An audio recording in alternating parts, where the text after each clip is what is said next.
আল্লাহর কথাগুলোর উপর আমল করে নেয়, শুধু আমল করে না, আল্লাহ তাআলা তাদের প্রতি সন্তুষ্ট হয়ে আল্লাহ তাআলার হেদায়েত নসিব করে। আর ওই সমস্ত হেদায়েত প্রাপ্ত ব্যক্তিরাই দুনিয়ার মধ্যে সবচেয়ে বুদ্ধিমান, দুনিয়ার মধ্যে সর্বশ্রেষ্ঠ বুদ্ধিমান। চিল্লায় কোন আল্লাহু আকবার।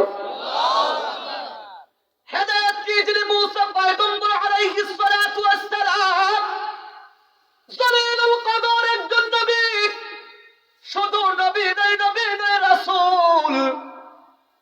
আল্লাহর পয়গম্বর মুসা আলাইহিস সালাতু ওয়াস সালাম একদিন রাস্তা দিয়ে যাচ্ছে, আল্লাহর সাথে কথোপকথন হবে, আল্লাহর সাথে কথা হবে।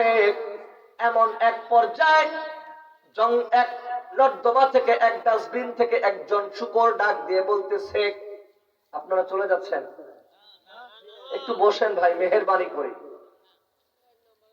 আল্লাহর পয়গম্বর মুসা পয়গম্বর আল্লাহর সাথে কথা বলার জন্য যাচ্ছে, পথের মধ্যে ডাস্টবিন থেকে একজন শূকর ময়লার আবর্জনার মধ্যে ময়লা খাবারগুলো খাচ্ছে।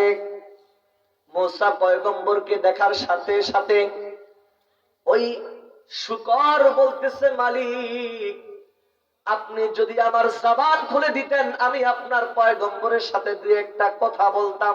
আল্লাহু আকবার বলেন। কার সাথে কথা বলবে? আল্লাহর সাথে। কে বলবেন? ওই শূকর বলতেছে, ডাস্টবিন থেকে ময়লা আবর্জনা খাচ্ছে, ওই শূকর ডাক দিয়ে বলতেছে, মালিকের কাছে বলতেছে, ওগো আল্লাহ, আপনি যদি আমার